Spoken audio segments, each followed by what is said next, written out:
Well, see, when you look at somebody like me, I grew up here. There's nothing you can tell me about Memphis that I don't already know. There's nothing you can tell me about Memphis. From the boardroom to the streets. I don't already know. With Mike from Memphis, man. Together, we can fix things. Really? When you say, I want to be treated fairly, and I want a voice. Yeah. He saw things weren't fair, so he chose to run for mayor. You get up and do something when you really care. It's Memphis 360. I'm with you. I'm with you.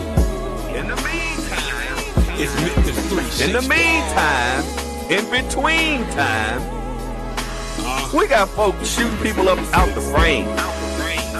Anybody said a word. We've become accustomed to people dying in this city.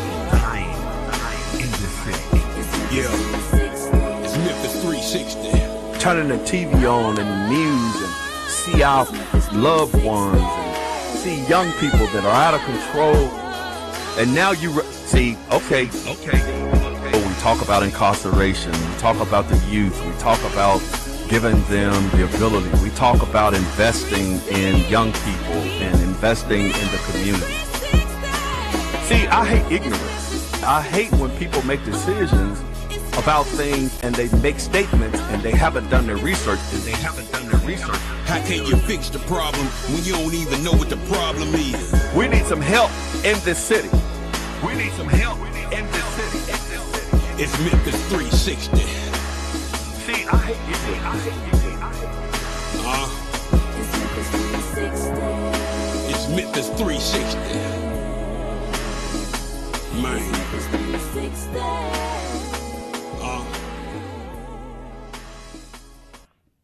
And good evening. We'd like to welcome you to another edition of Memphis 360, the television show that goes from the boardroom to the streets.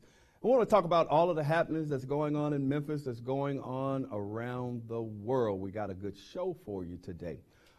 We have Shelby County Criminal Court Clerk Helen Kuhn in the building today. She took time out of her busy schedule to come and sit down and talk to the citizens of Shelby County, the citizens of Memphis. And we're going to talk about all of the good things that has occurred and she has done in her tenure as the Shelby County Criminal Court Clerk. There's a lot going on up in the Criminal Court Clerk's office that pertains to a lot of the citizens here in Shelby County.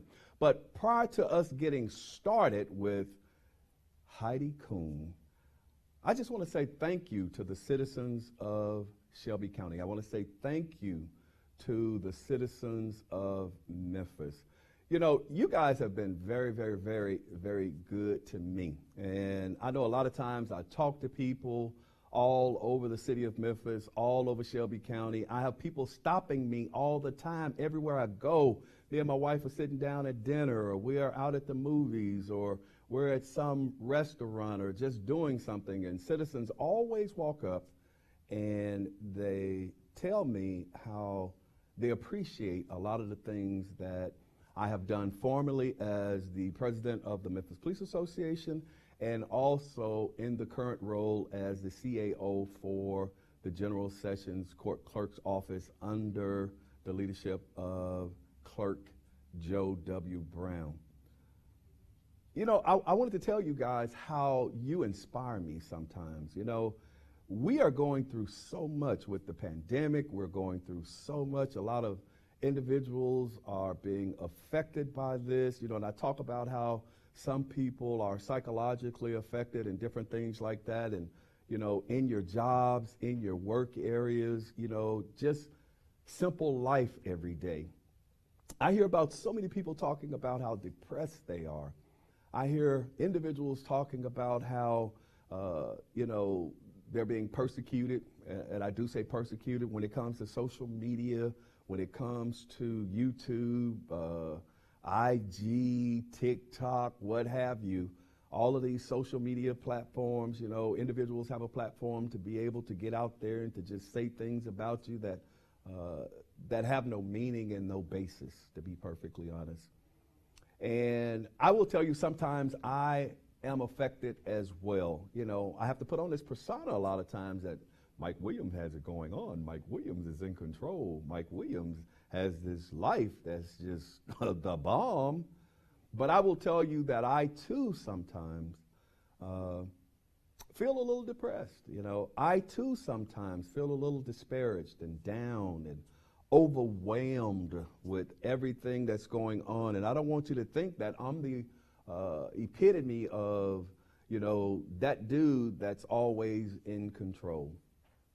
Now, I thank God that he has allowed me the ability to be able to deal with the things that I need to deal with. He has allowed me the ability to be able to overcome and to hold it together. But we have individuals that are losing family members. We have individuals that are losing jobs. We have individuals that are losing just sight of reality. I've had several individuals to call me, you know, to just say, Mike, I need to talk to somebody, you know. And it does not bother me to be that sounding board.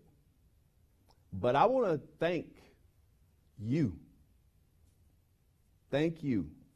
Those that are on my Facebook page, I got 5,000 plus so many other followers. I'm only allowed 5,000 on that page. I want to thank you, the individuals that stop and take the time just to say, hey, look, Mike, keep going. Keep doing what you're doing. It is not in vain. We appreciate you being a voice for us. And that's what this show is all about, Memphis 360. You know, we've brought Shelby County Clerk Wanda Halbert on. We've brought County Commissioner Eddie Jones on. You know, we've brought State Representative, Minority Speaker of the House, Karen Camper on. But not only are we bringing those individuals on that are prominent in the community and have the ability to affect change in your lives, but we've also brought, you know, Ronisha Joy from Joyride in the City. We brought Frank Gotti on. We brought Aisha Taylor from PDT, Purpose Driven T, small business people, because we want to be a platform for everybody. We want to be able to go from the boardroom to the streets. We want to be able to allow you, the citizens, to see the inside, the inner workings of Shelby County from the bottom to the top. And I just want to say thank you to those that have stuck and stayed. You know, we used to have the television show Wake Up Memphis from Behind the Badge for about 7, 8, 9 years, but that was predominantly pertaining to police officers and the police department, and a lot of the law enforcement things that are occurring in this city. And some of you know me from that. Some of you know me from my run for mayor in 2015. But some of you are stuck and stayed. And I just want you to know that just as some of you may think that I'm an inspiration to you, you are also an inspiration to me. Sometimes when I'm down, you know, somebody sends a word of encouragement. Sometimes when I feel like I can't go on any further, somebody blesses me with a quote or a word of the day or a prayer. And I want you to know that that means a lot to me, you know, in my day-to-day trying to be able to maneuver through life and maneuver through all of the things that are occurring on a daily basis. And I do not take that lightly. I want you to know that I am blessed. I want you to know that you are blessed. I want you to know that God has not given up on us, and I'm not trying to stand on a soapbox and preach or anything like that, but I'm trying to talk to you from my heart, because there is no me without you. There is no you without others. I know a lot of times we want to be on our own, but God, you know, we are the type of individuals, and humans thrive off of fellowship, thrive off of relationships. You know, it's just like a man and a woman, you know, or whomever your significant other is. That's what we do. That's what we need. That's what keeps us going. So I want to say thank you to those of you that continuously inspire me on a daily basis with your posts, with your words of encouragement, when you just stop to say hello, and different things like that. Not only to the older people, but I have a lot of young people, individuals who we think are out there in them streets that stop on a daily basis and just say, hey, OG, hey, Mr. Williams, you know, and they're amazed that I stop and talk to them for some reason, but I am just a people person anyway. We got a lot going on. I've been getting a lot of phone calls from police officers. They are very unhappy with a lot of the things that are going on the police department under this new administration. In that, I think they're changing the shifts over there. I think they're talking about changing the rank structure over there, and a lot of people, a lot of police officers are very, very upset about that. Now you have some that are in agreement with what's going on in Director Davis trying to align the police department with other departments all across the country. Somebody's going to feel the pain somewhere, but you know, some of the current officers are definitely not in sync with what Director Davis is doing. And I'm going to caution Director Davis, as the former president of the Memphis Police Association, you better be careful, because if you cannot get these officers to walk lockstep with you, in sync with you, you're going to be in for a bumpy ride. And the police officers have the ability to affect that and to do that. I think when the director came in, she was definitely trying to work with the Memphis Police Association, and she still may be. I don't know what Essica and Matt and John and those guys are doing over at the Police Association. I try to stay out of their business, but that does not stop officers from calling my phone. And when I get officers calling my phone and inboxing me, I'm going to put it out there. And that's one of the luxuries of not being a police officer anymore and not necessarily being on the police department. So I'm going to tell you, Director Davis, that you have some problems over there, and they may get worse. So you may want to definitely reach out to the officers. You know, I got officers that are telling me, you've not been out to the precincts yet. And you know, you talked about building relationships with the officers. You know, one of the things that we had Director Rollins to do and Director Armstrong was we encouraged them to go out to the precincts, to talk to the officers face to face, to try to build relationships with those guys. You're the chief of police, and you can dictate what happens on the police department. You can dictate what happens on the police department, but if those officers do not move and they do not adhere to what you say, you're going to have problems, especially coming in from the outside. So I caution you to definitely listen to what these officers are saying, because they're only going to talk for so long, and they're only going to agree for so long, and they're only going to do so much for so long, and then they will definitely take action. Go back and look at the history of the Memphis Police Association. Like I say, I'm not in the police association anymore. I do not know what the Police Association administration has talked to you about, agreed to you with, but I'm telling you, I am getting a lot of phone calls and a lot of inboxes with a lot of officers that are disgruntled with the changing of the Delta shift and the possible changing of the rank structure. Just thought I'd put that out there about that. I woke up this morning and found out that Russia invaded. What? You know, I hear people talking about World War III. I hear people talking about, you know, how they have family members that are in the military. Because I think Congress and the Senate and some people, even Marsha Blackburn from the state of Tennessee, you know, they are upset because Russia invaded. And that affects the oil prices here in this country. It affects a lot of the trade that's going on, because I think they have a lot of exports that's coming from over in that region. And right now, a lot of people are unsure what's actually going to happen. And that affects the United States. But I'm going to tell you, I'm going to tell you, Russia is not Kuwait. Russia is not Afghanistan.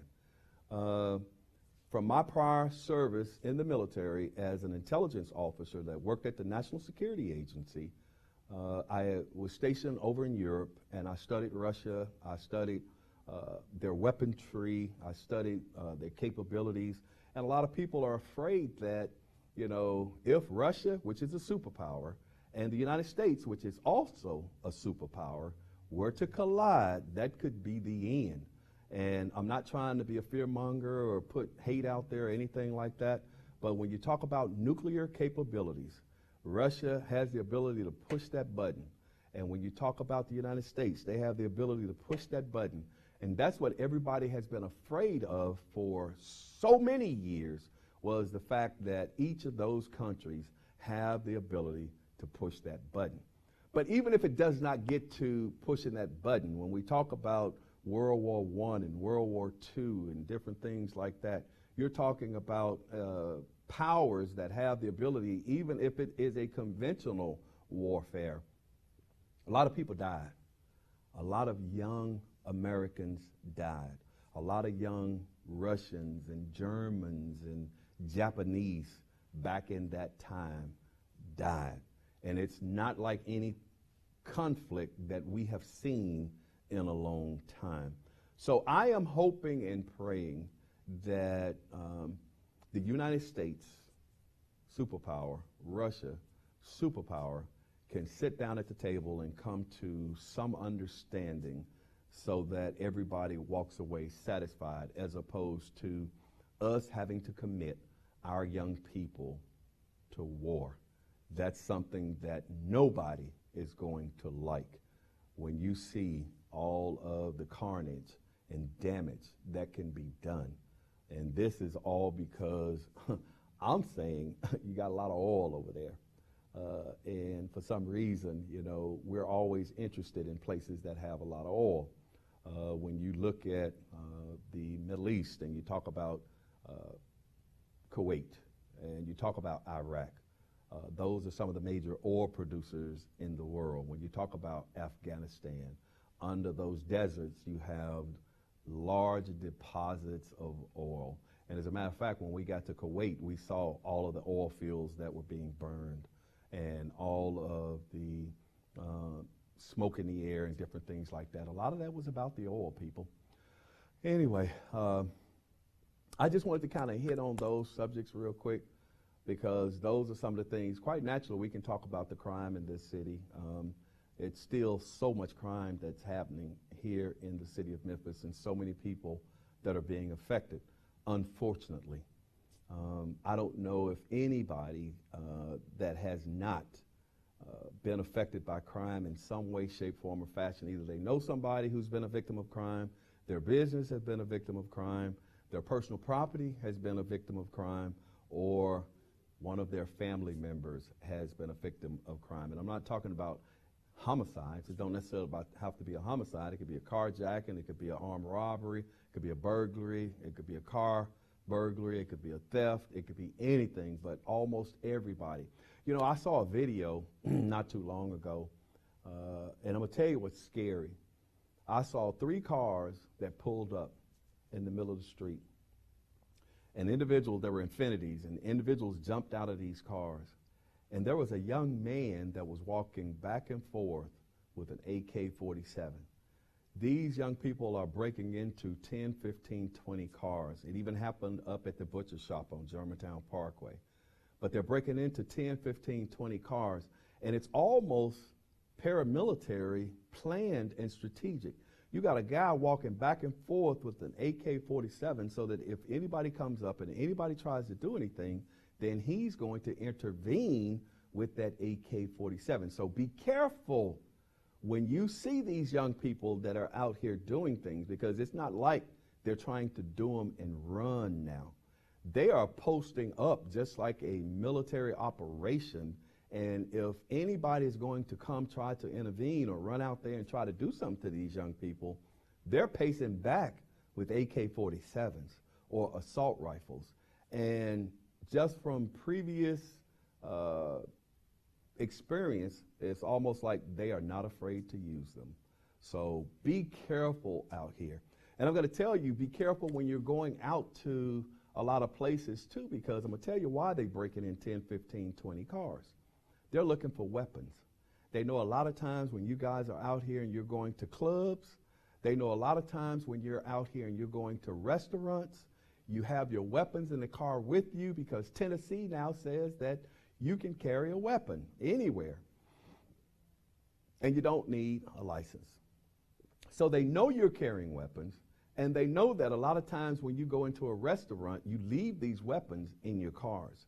And they also know that definitely if you go into a club, you leave your weapons in your cars, when realistically you probably shouldn't have a weapon with you anyway if you go into a club, because you're probably going to be drinking unless you're not drinking, because Tennessee state law says that if in fact you've been drinking, you cannot be in possession of a handgun. But that does not negate the fact that they are looking for weapons. That's how come when you see and you hear that they broke in 10, 15, 20, 30 cars, as opposed to them breaking into one car. They're trying to go through these cars real quick. They're looking under your front seat where you hide your little gun, because everybody know you put your little gun under your front seat. And they're going in there snatching those guns, and now what does that do? They have armed individuals in the city of Memphis, and they're getting weapons like that. All right, so be careful when you're going out here and you're going to all of your little events and all of your little affairs. Even I have to stop and think, because I will tell you, normally I have a pistol on me almost everywhere I go.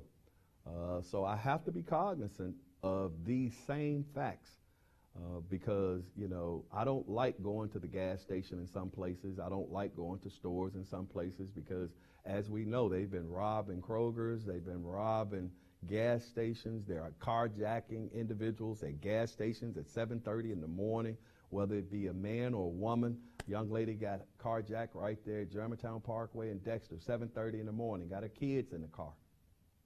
Had to beg these individuals to allow her to get her kids out of the car. It's getting dangerous. Anyway, thank you so much for joining us. We're going to want you to call in. We're going to have Shelby County Criminal Court Clerk Helen Kuhn.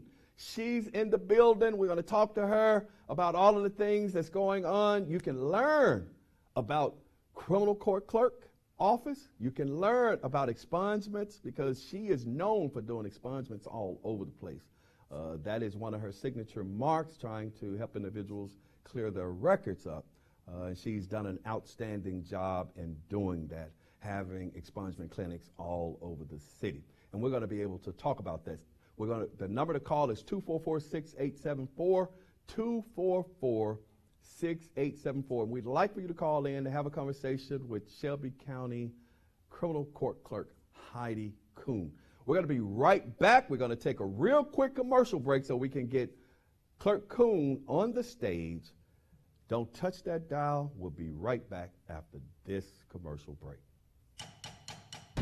For over 20 years, OPOX has been keeping the Mid-South warm in the winter and cool in the summer. OPOX is family owned and operated, so our family will take care of yours every step of the way. And right now you can double up and save. Buy a new AC unit and get 50% off a new furnace to match it. Count on OPOX for fast and professional heating and cooling services. Count on OPOX.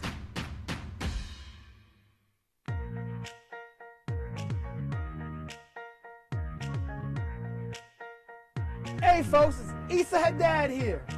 I got some good news and a special invitation for you to come see me here at Sunrise Collierville.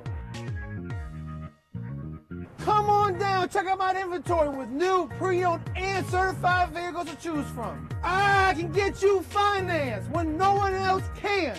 Come on by, bring your family. I treat you like family. Come see me, Issa, here at the #1 dealership in the Mid-South, 4605 Houston Levy Road, Sunrise Collierville. Come on down, check out my inventory with hundreds of vehicles to choose from, pre-owned, new, and certified. Good news from Sunrise Chevrolet. Get in your new vehicle today. Come on in, ask for Issa. Bankrupt, slow pay, bad credit, it's okay. Let Issa put you in your brand new truck or car today when you shop at Sunrise Chevrolet Collierville.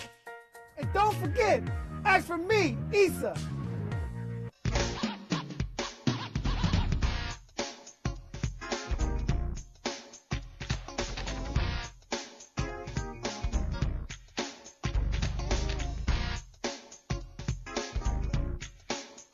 One, two, three, test.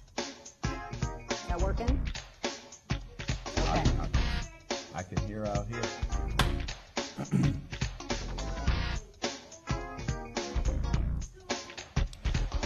And welcome back to Memphis 360, which is the television show that goes from the boardroom to the streets here in the city of Memphis and the county of Shelby. And I am so glad to have Shelby County Criminal Court Clerk Helen Kuhn in the studio today. How are you doing, clerk? I am doing well. Thank you so much for this invitation. Look, I really appreciate this it. has been a long time coming. Yes. This has been a long time coming.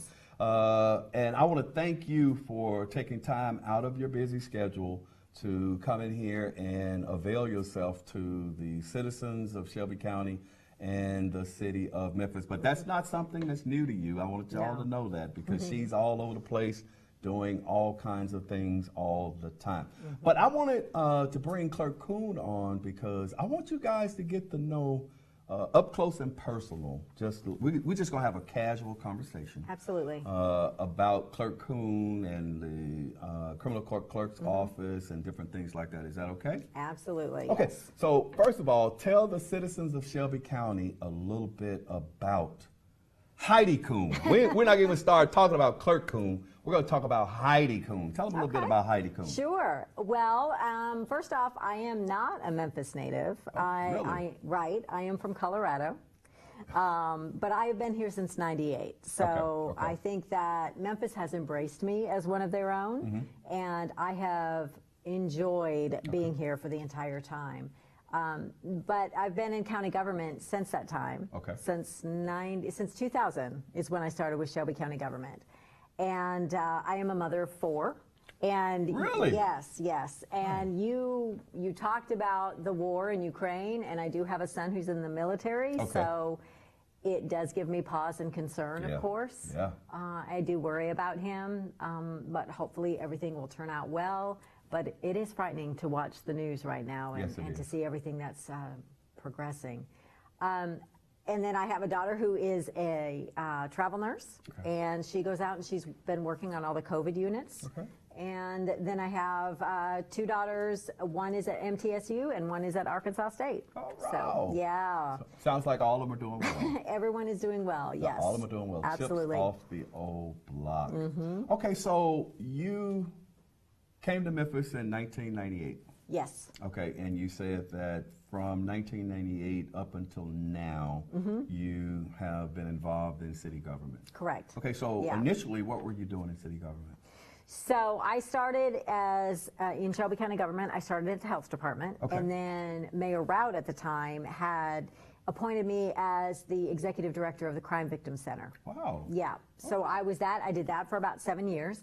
And then I was appointed as the Deputy Director for Community Services. All right. Over all Victim and Offender Services and Veterans Affairs, Aging Commission, Victims Assistance Center, all of that. And then I was appointed to the Director of Training and basically created a training department for Shelby County government from concept to fully operational status. And then I worked for Sheriff Odom as his lead strategist. Wow. Yeah, kind of all over the place. Okay. Yeah, so I worked with him on working on policies and procedures for the Sheriff's Office, as well as legislative operatives, and to see how we could better serve the country, Shelby County, as well as Tennessee. So you have a myriad of experience when it comes to Shelby County, the needs of Shelby County, government, and dealing with the citizens and a lot of things that they need. So what made you want to run for criminal court clerk? Well, being that I've been in leadership positions for 22 years, I felt that, and also being in all victim and offender services, I felt that the criminal court clerk's office was a good fit for me. Okay. And I do believe it was, and obviously the citizens of Shelby County thought it was because they voted me in. And we have done such great work, Mike, and in the 3.5 years that I've been there, and I'm very pleased to be there. Wonderful work we've done. I have an awesome team, and I'm really excited about this next phase because I am running for re-election. Right. We're going to get there. We ain't going to talk about re-election yet. Because I want to kind of walk down this trail because I think the citizens, you know, I'm a proponent that I think the citizens should be educated in who they are voting for. And, you know, I am, you know, still going to have other political individuals that want to run for office on the show. But I want them to know Heidi Kuhn, and I want them to know from whence came Heidi Kuhn, where is Heidi Kuhn now, and where is Heidi Kuhn going in the future? Because I know you're going to run for re-election, and I'm going to ask you about that. Yeah. But tell me what, when you got elected as the criminal court clerk, what was the status of the office when you got there, and what was some of the initial things that you had to tackle as the clerk when you got there? Well, and I'm going to be completely candid with you. Okay. So I basically walked into a mess. Wow. And say it ain't so. I walked into a mess. The previous administration, we had some issues, and one of the issues was that they were not collecting or disseminating any money for the last 2 years. You're kidding me. No. Wow. And I know that you have some knowledge, being that you're the CAO of General Sessions, so you have some information and some knowledge. But you know that we have to bill the state for every case. Right. And to get reimbursed, and that's revenue that we receive. Well, the previous administration for the last 2 years had not billed the state at all. Yeah. And so they were also not allocating any of the funding to either the trustee or Shelby County government. Wow. Yeah. So I knew I was walking into a mess. And the other thing is, we were finding checks in our drawers of our desks and hidden files between our desk and our walls. Yes. And so I knew that right then and there I needed to call for a forensic audit, because if not, I wanted to make sure that we were free and clear, and I wanted to be completely transparent going forward to make sure that we were doing everything correctly. Correct. So that's one of the first things I did when I was elected, was asked for this forensic audit to make sure that we were free and clear of everything. Right. So you get in there and you find this place in chaos. Yes. How much were you able to identify? How much money were you able to identify? Well, it's hard to say because they didn't collect or disseminate any money. How can you not collect money for 2 I years don't and know. nobody, hold on, and nobody says anything? Well, I think that they continue to ask for extensions with the state. Okay. So extension after extension after extension, but what happens is you're not receiving any money, you're not receiving any funding, and you're also not billing the state, so you're not getting that funding. So it was 2 years that they weren't receiving anything. So we had to go in and completely manipulate the system, because in my opinion, they basically washed their hands of the whole thing. Wow. Kind of like when you play poker and you get a new dealer and they're like, I'm out. Right, I'm out. I think that's probably what they did, because Odyssey, which was an issue at the time, they didn't know what to do, so they just did nothing. Well, that wasn't an option for me. So we went in, and within the first 3 months, we were able to rectify and justify all the money. And actually, we were awarded from Tyler Technologies a national award for everything that we had done in the 3 months. Really? Yeah, because there had been nothing that had been done previously. Wow. Yeah. Okay. So we're talking about how you got in, it was in chaos, and you identified that they hadn't billed the state, and Correct. You know, because believe it or not, the clerk is the keeper of the records, and then they have to, all the fines, fees, track all of that stuff and all of that. So in you getting in there and you finding this like this, kind of explain to some of the citizens out there, because they may not know. Correct. What is the criminal court clerk? What is criminal court? Well, and I think you're right. I think most people don't have an understanding of what it is, because it's not one of those sexy offices. It's not sheriff, it's not mayor, it's not DA. And so unless you have to go to 201 to criminal court, you have no idea what we do. Right. So basically, we are the record keeper of the 10 criminal courts, which of course are the most heinous crimes, your rapes, your murders, your child molestation. So we collect all the records for that. But not only that, we collect all the fines and fees. And you mentioned it previously, we are a big proponent of expungements, and so we work on that. We also work on voter restoration as well as voter registration. Okay. So you're the keeper of the records for the criminal courts, which actually stuff comes in normally through general sessions, and then Correct. it's bumped Then it up. goes up, yeah, vertical, it's bumped yes. up to criminal court. So in doing all of that and asking for a forensic audit, trying to straighten this place out and all of that good stuff, we kind of hit on expungement. So individuals, they go and they have a hearing or a trial and they go through the criminal court system. Correct. Right? So you are known, and a lot of people are saying that you're known for expungements and expungement clinics. Yes. Okay, the number to call is 244-6874, 244-6874 if you want to talk to us on the air. We have criminal court clerk Helen Kuhn in the house. This is the number. This is the, all of you people that are out there and y'all wanted to ask questions, and you're going to have other people that are going to be running for office and different things like that. This is an opportunity to actually ask her questions. And you can ask her questions on the air, whereas everybody can hear. Because some people may have the same questions that you may have. You may ask a question that's going to resonate with a lot of the citizens of Shelby County or the citizens of Memphis. I always throw Memphis in there because it is the biggest city in Shelby County, and it is my love because it is my home. But I am not trying to ignore Millington, Arlington, Lakeland, Germantown, Collierville, all the municipalities within Shelby County, because I've lived in Millington, I've lived in Arlington, I've done all of that.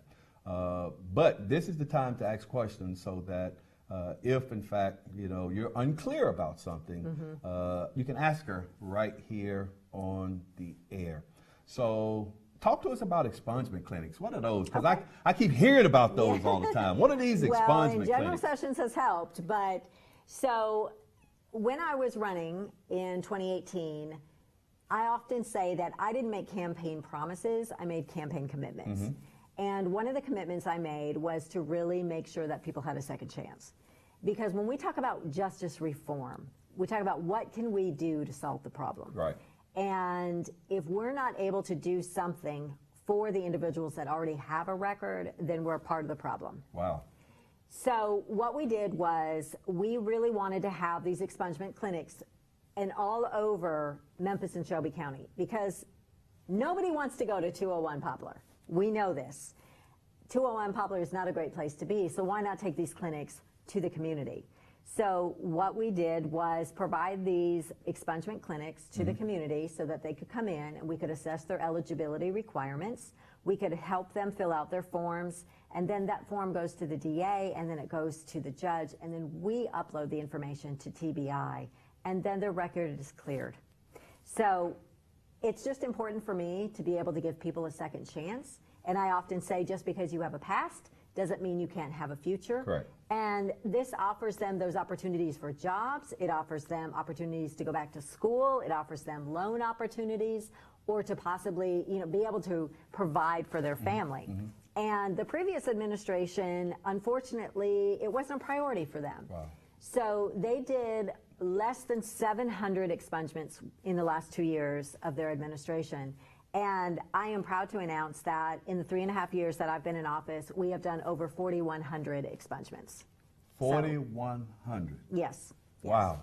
And a lot of people don't understand that, especially when it comes to criminal court, because a lot of those are felonies. True. So to be able to get those felonies off of your record, that allows you the ability to be able to go on the path to restoration. Sure. Restoration of your voting rights and different things like that, because I found, because I was uneducated, I found that, yeah, you can get your felonies expunged, but then you have to go over to Chancery Court to actually get your rights restored. And a lot of people don't know that, They you know. And in talking to Judge Higgins, I was able, Judge Higgins and Judge Stokes, they were actually able to explain to me that, yeah, you know, a lot of people think that that's the end of the path once you get your records expunged, but then you have to go and petition to actually get your rights restored. And but there are individuals that have went through the process. We were able to, as the General Sessions Court Clerk, Clerk Brown, we were able to actually participate in the first expungement clinic that I was able to participate in was out at Hope Church. Right, and that was one of our biggest. Yeah. I mean, we had over, I think, 500 people. That was one of our largest expungement clinics, and we expunged a lot of people, not only in general sessions, but criminal court as well. And I think the collaborative is good, because I think a lot of people don't even understand that, well, we often have to ask them, well, was your case upstairs or downstairs? Yeah. And they don't even know. So I think the collaboration with general sessions is so incredibly important, because I never want to turn someone away. So even though their case may not have been in criminal court, we want to provide them with some information of how to contact general sessions, because it's all about the greater good. We really want to help these individuals. And what I liked about Hope, you know, we had scheduled the expungement clinic to be from 9 to 1. Right. But we ended up staying out there until about 5:30, because you definitely wanted to ensure that everybody that had actually came out there was actually seen. And I contacted Clerk Brown, and Clerk Brown said, stay there until the end. So we stayed out there until about 5:30 that evening, and that's why we were able to see so many people at Hope Church. I think that was a good one, and I think they said they're going to have us come back at some point as well. Okay, so you have done that one, and I know you have something planned. What do you have? We do. So on March 5th, we are having another expungement clinic with Pastor Norman at First Baptist on Broad. And we are opening it up to anyone and everyone that may be interested to see if they're eligible for an expungement, so they can come out. And that's March 5th from 9 to 1 again. And they don't need to register, they just can come. And the other thing that we're doing, Mike, is we are also bringing this to Southwest Tennessee Community College. So we are planning an expungement clinic for higher education, because we know that there are individuals that may be interested in going to different businesses and organizations, and we try and take it to communities which we haven't tapped yet. And one of the communities we took it to was unions. And we offered it an expungement clinic to unions as well as their families, because they weren't able to advance. What unions? All unions. Didn't matter. It could be police, it could be fire, it could be labor, it could be anything. Because we know that sometimes that can be a barrier. And I'm very proud to say that, you know, I do waive the $100 expungement fee, because I think it's a barrier sometimes. And $100 may not mean a lot to you or me, but it could mean a lot to someone. It could be gas, it could be meds, it could be childcare. So being able to waive that fee is so important to me, because it reduces that barrier. And let me ask you this, that $100 fee, is that for each individual? It's for each individual that is expunged? Yes, it's for that individual. It actually doesn't matter how many are expunged. It's just that one-time $100 fee. Oh, wow. That's been expunged, or that's been reduced. Okay. So. And I know Clerk Brown has been open to that as well. And he did that for Hope, which we greatly appreciated. So we will continue to do that, because I don't want there to be any barriers to an expungement. And I'm going to tell you, we did one at Southbrook Mall. And, you know, believe it or not, a lot of people think Michael is uncooperative and he's hard to get along with, he doesn't play. But I take a lot of things from you. You know, I may not say anything a lot of times, but I'm a watcher. I watch people, I see what they do, and I study. And I was able to take that back to Clerk Brown, and we actually even expanded on it a little bit by working with the attorneys and what we did. Because what I learned from Hope as well was a lot of, we because it's misdemeanors. We may Right. have somebody with 25 misdemeanors. Yes. 25 misdemeanors, and Right. you're trying to get rid of all of those misdemeanors so that they can be restored. Mm-hmm. Or they may have 25 misdemeanors and 1 felony. Felony. You know, so I found that, you know, a lot of them that we were expunging a lot of the times, you know, it would be better if we could actually pre-screen and pre-see, because we could get a lot of people to. And plus the other thing was Clerk Brown's concern for COVID. He didn't want a lot of people in the building because we actually had a young lady who succumbed to COVID because we had been working out in the areas. But that's a whole nother story. So we kind of refined it just a little bit based upon what we had learned from Hope. And I spoke with Clerk Brown yesterday, as a matter of fact, and he does want to participate in some of the expungement clinics that you guys have coming up. And I think he is going to waive some of the fees as well. Good. So he is aware. Yeah. You know, we've told him, briefed him up on all of the upcoming expungement clinics that you guys have and different things like that. He is still a little concerned about COVID because everybody knows that he had caught COVID and he had a really, really hard time with COVID. So you're going to run for re-election? Yes. So I am running for why re-election. are you running? Wait a minute, Clerk Kuhn, why are you running for re-election? I'm not done yet. Okay. So, you know, we had 3.5, 4 years, and that's just getting your feet wet. And so now there are so many things that I wasn't able to accomplish that I really want to accomplish. And unfortunately, COVID kind of put a lot of those things on the back burner. Okay. So I am very excited about having another term and working with individuals. One of the things that I'm excited is we're rolling out, we're, I guess, promoting once again that we have a settlement solution for individuals. Because you know people come in, they have fines and fees that they have to pay. Well, this special program is for individuals that haven't paid for about, I think it's 5 years. And if they have a case, if they have a payment they need to make, they can make a 50% of that payment and it can be done. Wow. So if Mike Williams comes in and he has a $1,000 fee and we realize, okay, you're eligible for this special program, you pay us $500, you're free and clear. Wow. Yeah, so we're about to roll that out. I'm really excited about it. The other thing that I'm considering that we wanted to do the first term, but of course we couldn't because of COVID, is, and for lack of a better term, it's an expungement court. So it's basically making someone whole again. So somebody would come in, they could get an expungement, their driver's license back, their voter rights back. You could possibly include having individuals there like FedEx or Nike or Amazon to provide them with job opportunities. Wow. So I really want to make people whole again and give them a second chance, because when we talk about justice reform, we know we have a problem of crime in the city. Yes. You know, not just in the city, but Shelby County as well. Right. So what are we going to do to aid that? And so we found that expungements is one thing, because there's such a low recidivism rate when people are expunged, but also offering them opportunities to get jobs and to provide for their families and be productive citizens so they don't go back to a life of crime. Right. I can't believe nobody has called. The number is 244-6874, 244-6874, because I see people are out there watching. This is the taping of Memphis 360, and yes, you guys know we go back and we actually edit the video. You can see the video on Friday nights, Comcast channel 17. You can also go to demand on Roku, Uverse, Apple TV.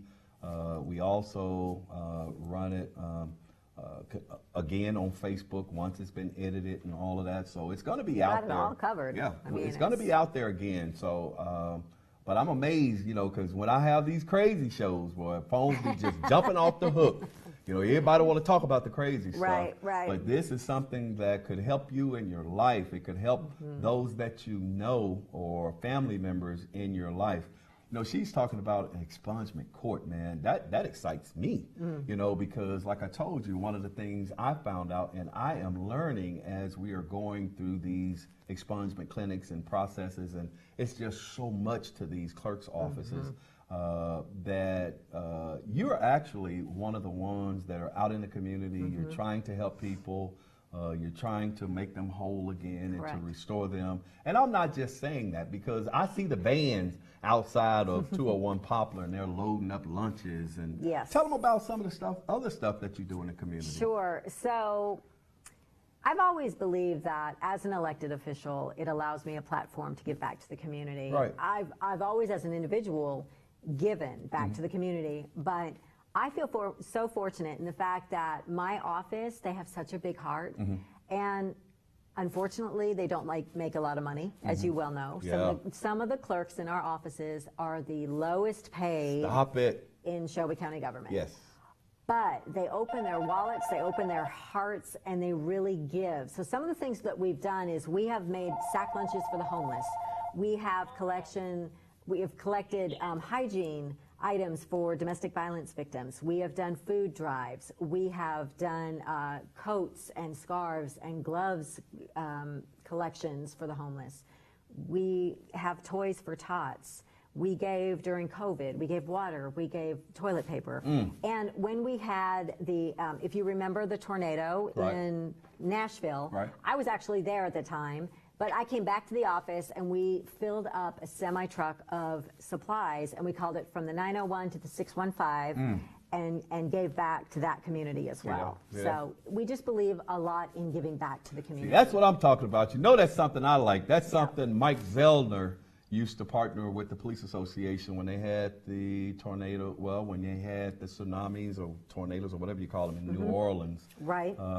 You know, Michael Zellner from the mattress shop, and I'm so sorry, I'm getting old. I can't remember the name of the store, but Michael Zellner is a good dude, and he would partner up and do stuff like that. So those types of things are key and run deep in my heart when I see people do that. And I've watched, and I see them loading that truck up out there to go do things, and I see them with their community engagement, and I just want to give you kudos for that. Thank because you. I think that's a good thing. I know you think I ain't looking, but I am. Well, we believe highly in giving back to the community, and I want to give back because, you know, the Shelby County citizens elected me, and I want to give back to them. And I am not an elected official who just comes out in the last year of election. I have been there since the beginning, giving back to the community and doing what I need to do because it's just so important to me. Right. Okay, Mr. Jamison, how are you, sir? I'm listening to your show. Okay. As usual, and I see you got my good friend Heidi on. I just made a relationship with her just the past couple of days. Okay. And I want to be the first to call in and say thank you for being an advocate that you are for our community. Even though I'm 2,000 plus miles away from you guys, you know, I'm still watching Memphis like a hawk. Right. And you guys are really, really doing some awesome things. And I thank you for the expungement program that you guys have created for the city of Memphis. I'm not sure whether you know me, but Mike know me, but Mike and I, we've been friends. I know you well. A long time. And it's just ironic, you know, over a decade ago, you know, I got caught up in the system by hanging around with the wrong people. And kind of like could have destroyed me, but by the grace of God, I was able to redeem myself and going through the process of getting off probation, you know, and actually I just consider surrendering my freedom just to try to do the right thing to kind of like wipe the slate clean for past misdeeds, you know, and I've been blessed. I've been blessed over the past 12 years now. Yes, that, you have. I was able to restore credibility back in with the community and restore my reputation, but I think with the base of my character, that pretty much oversees the misdeed that I did because being caught up in the system and you know, when you just be at the wrong place at the wrong time and hang around the wrong type of kind of people, it can sometimes kind of hinder you, you know? And so I'm grateful for the expungement program. Hey, Robert, before you go, what field do you work in? I work in urgent care now, but you know, when I was in Memphis, I worked at Baptist in surgery for 2 decades, like 22 years. You know what I mean? So I relocated to California in 2012, right in 2012 when my mom passed, and I jumped off into urgent care. Okay. You know, and then having that felon on my record, you know, it was based on my experience, and I had to basically go to the physician that I was collaborating with, and they hired me based on my medical background. Right. You know, coming from Memphis. So I was assuming when I got released from the penal form that all my fees and everything was paid, and I thought maybe that the expungement had went through. But 3 years ago, I was trying to connect with some people to get the process started, and I was not able to. And then I, you know, reached out to Heidi because one of my other friends told me that she was doing a great thing with the expungement. So just a couple of days ago, I reached out to her, and she's been very proactive. Wow. And connected me with the source. So now I got the ball rolling. You know what I mean? Okay. So I lost my voter rights and all the, you know, I used to be a notary in Memphis. I lost my notary license, you know, anything that related to it, you know what I mean? To that crime as a felon, convicted felon, in other words. But, you know, my character oversees the crime that I got caught up in. Correct. And people, even when I was incarcerated, you know, the director of the compound and administration people, you know, I went there for a purpose. Right. Get off probation and redeem myself, you know, and you know, just going through the process and being a mentor for other inmates that was caught up in the system. So when I relocated to California, my work still consisted, you know. I reached out to a free organization here, what's it called, the Way to Happiness Foundation, and we got a nice program that we're doing for some of the inmates here in California. And I'm a behavioral health consultant in mental health. And so we're able to take some of these inmates that's been discharged from correctional facilities and prison and send them through a reentry program. And we do like a 27-dimensional type kind of questionnaire assessment on their behavioral to see what type kind of damage was done to them throughout the process, you know. And so I work with a group of psychologists. We have one of the biggest psychologists and psychiatry virtual services here in the United States. Wow. So that kept me rooted into healthcare, you know what I mean, and working up under the leadership of the doctors, you know, not saying, you know, that I had to be convicted of a felon and not be able to work. I didn't let that be the end of my life, you know what I mean, and I tried to let people know if there's a way that you can pretty much have a craft that God created you with where you can be a barber or be a mechanic or something like that, you know what I mean?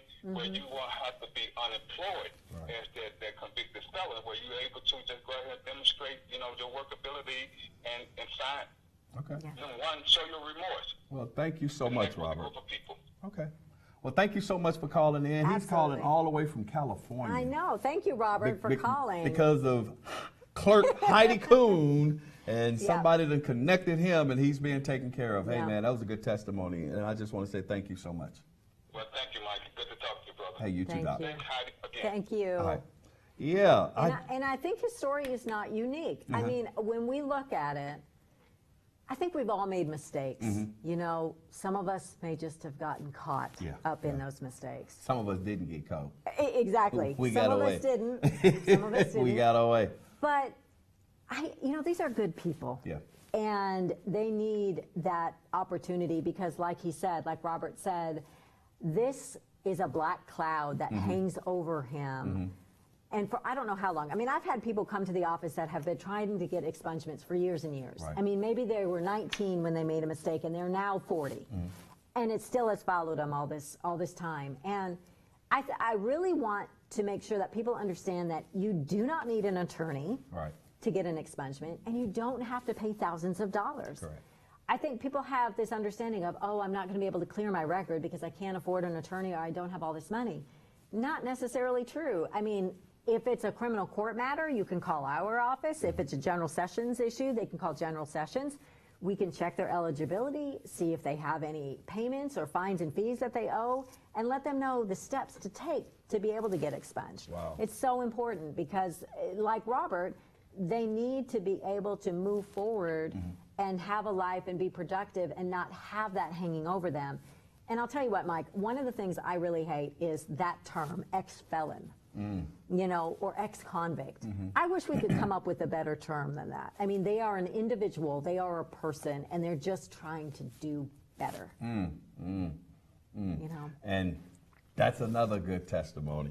You know, and like I say, you know, since I've been in general sessions and since I've worked a little bit with the criminal court, it's kind of like, you're right, you know, I'm finding, you know, I've been in law enforcement, but now I'm kind of on the other side a little bit, and I see once they've been incarcerated, and one of the things for me is because of all of the crime that's occurring in the city of Memphis, we have to be able to restore some of these people. Absolutely. Because if you don't give them something to go back to, or if you don't give them an opportunity to be able to make a living for their families, because you will find a lot of individuals like Robert, who, and that's why I asked him, Robert, what's your field? Because I wanted them to understand that you have people that are working in surgery and surgical rooms that have intelligence, but you may have made a mistake. Just like I was talking about earlier when I came onto the show, you know, you got people that are depressed, you got people that are caught up in domestic situations, you got people that, you know, just can't go no more, or they've had some unfortunate incident to occur in their lives and they get off track. Right. Well, if we can get them back on track and allow them the ability to be able to proceed in life, because just like Robert's a good dude. I've known Robert for probably about 20-something years, you know, since I got back to Memphis, and he was a good dude then, and he's a good dude now. Like he said, he made a mistake, had to take care of that mistake, and now he's trying to move on with his life. So, when you win. Exactly, yes. When you win, I got a crystal ball. When you win criminal court clerk again, what's the future for the clerk's office? What are you going to do? Well, I did talk to you about the expungement court, so that's something I really want to do. We want to increase the fines and fees and make sure that people get paid. We pay those, and so that's why we've done this program. We just want to make sure that people have an understanding that it doesn't matter what background that you have. We've seen doctors, lawyers, ministers, janitors, teachers, and actually it doesn't matter what race you are, it doesn't matter the socioeconomic status, it doesn't matter what political party. We see the gamut in regard to expungements, and so we want to continue that, and we want to make sure that people are restored to whole self. And so whether that means providing their driver's license or giving their voter registration rights or getting them expunged, that's truly the goal. Yeah. Well, you know, and sounds like you got your work cut out for you. But I will tell you that I have been approached by a lot of people in the streets. I've been approached by individuals that I know, and they like, Mike, man, you got to help Heidi. You got to make sure that Heidi gets back in there, because a lot of people, you know, your reputation precedes you, and a lot of people definitely appreciate the work that you're doing out here in the community.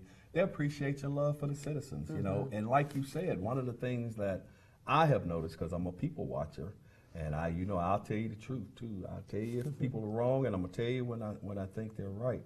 But one of the things that I have seen just in my year, well, my 17 months, because it's 17 months at 201 Poplar, is that you're definitely involved in the community. You definitely have a love for people.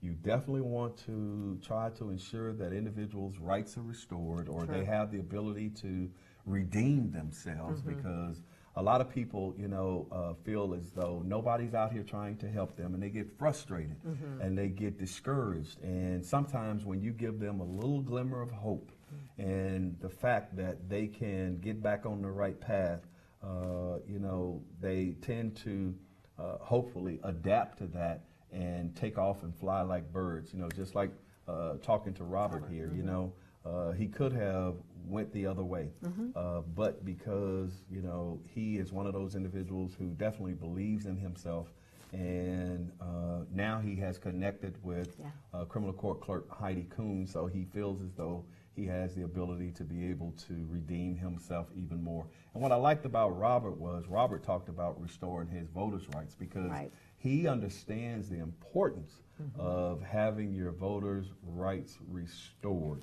So hopefully he's going to be able to go ahead on and get that done, and he's going to be able to go ahead on and move forward, and he's going to be able to do more great and wonderful things.